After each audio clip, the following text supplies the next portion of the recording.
मौसम में लगातार बदलाव हो रहा है। कुछ दिन पहले हल्की सी बारिश हुई थी, फिर गर्म हवाएँ होने लगीं और अभी भी जो जो मौसम है वो लगातार गर्म ही भी है और जिससे कि लोगों को निकलना घर से दूभर हो रहा है।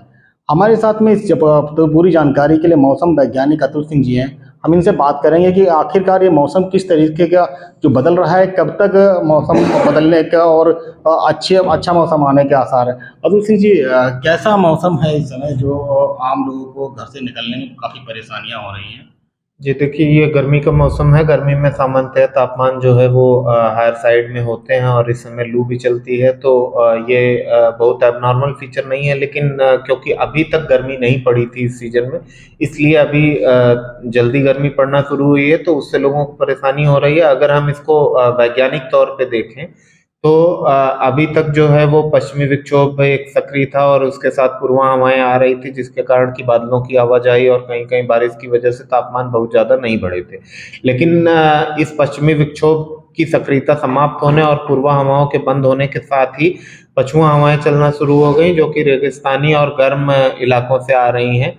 तो एक कारण ये है कि तापमान बढ़ रहा है। दूसरा कारण है कि हमारे यहाँ ऊपरी क्षोभमंडल में एक प्रचक्रवात बना हुआ है और प्रचक्रवात की प्रकृति ये होती है कि मौसम बिल्कुल साफ होता है, तो इस वजह से सूर्य से आने वाली किरणें सीधा धरती पे आ रही हैं और उनकी वजह से डायरेक्ट रेडिएशनल हीटिंग हो रही है। दूसरा कारण यह है कि चक्रवात से गर्म हवाओं का अधोगमन होता है, तो वो हवाएं भी हमारे रीजन पे आ रही हैं। तो ये तीनों कारण हैं जो कि पिछले 2-3 दिनों के दौरान तापमान में होने वाली वृद्धि के लिए जिम्मेदार हैं।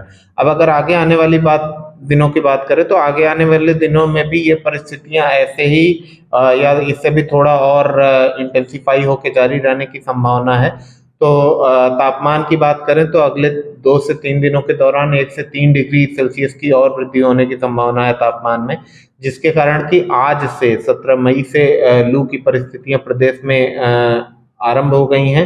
हालांकि आज 17 मई को ये सिर्फ दक्षिणी इलाकों तक सीमित रहने की संभावना है, आगरा डिवीजन, कानपुर डिवीजन, बुंदेलखंड और प्रयागराज के आसपास के कुछ इलाकों तक।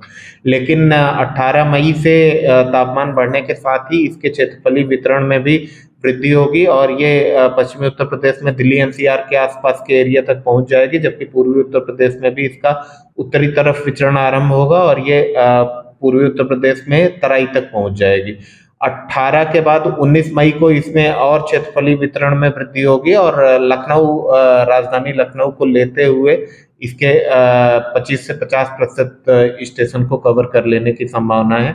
ऐसी परिस्थितियां 20 मई तक ऐसे ही बदस्तूर जारी रहेंगी। हालांकि 21 मई से एक और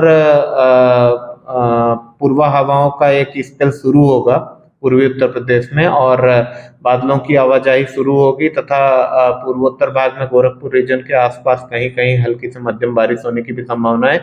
इसके कारण पूर्वी उत्तर प्रदेश में 21 तारीख से तापमान में थोड़ा सा गिरावट आने की संभावना है, जिसके कारण पूर्वी उत्तर प्रदेश में लू की परिस्थितियों से थोड़ी राहत मिलेगी। लेकिन फिर भी जो दक्षिणी उत्तर प्रदेश है, दक्षिणी पूर्वी उत्तर प्रदेश, प्रयागराज के आसपास का एरिया, वहां पे थोड़ा कम इंटेंसिटी के साथ लू की परिस्थितियां जारी रहेंगी, जबकि पश्चिमी उत्तर प्रदेश में इसका विशेष प्रभाव नहीं जाएगा। तो पश्चिमी उत्तर प्रदेश में जारी लू की परिस्थितियों में कोई विशेष परिवर्तन होने की संभावना 21 मई तक नहीं।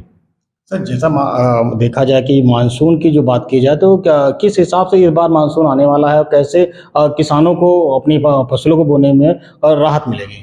देखिए, मानसून की बात करें तो मानसून का जो सीजन होता है वो जून से सितंबर तक होता है, जून, जुलाई, अगस्त, सितंबर।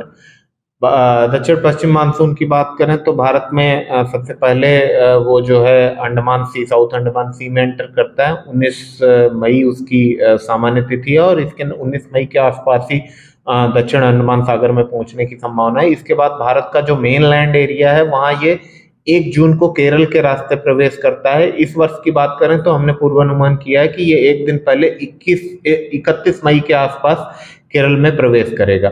उत्तर प्रदेश की बात करें तो उत्तर प्रदेश में मानसून की बंगाल की खाड़ी की शाखा आती है और ये पूर्वोत्तर उत्तर प्रदेश से एंटर करती है। गोरखपुर में इसके आगमन की तिथि 18 जून, राजधानी लखनऊ में 23 जून और 27 जून तक इसके पूरे प्रदेश को कवर कर लेने के लिए सामान्य तिथि निर्धारित है। इस साल की बात करें तो ये सामान्य तिथियां हैं, लेकिन इस साल के मानसून कब आएगा ये इस पे निर्भर करेगा कि जब वो केरल में आ जाएगा उसके बाद मानसून की दोनों शाखाओं की क्रियाशीलता किस तरह की है, तो उसकी क्रियाशीलता के आधार पर मानसून के केरल पहुंचने के बाद हम उत्तर प्रदेश में मानसून पहुंचने की तिथि के बारे में कोई सटीक जानकारी दे पाएंगे। लेकिन अगर मानसून की गतिविधि की बात करें तो इस साल मानसून जो है वो उत्तर प्रदेश में उसकी गतिविधि सामान्य या कुछ जगहों पे सामान्य से अधिक रहने की संभावना है। तो ओवरऑल पूरे मानसून सीजन में जो है वो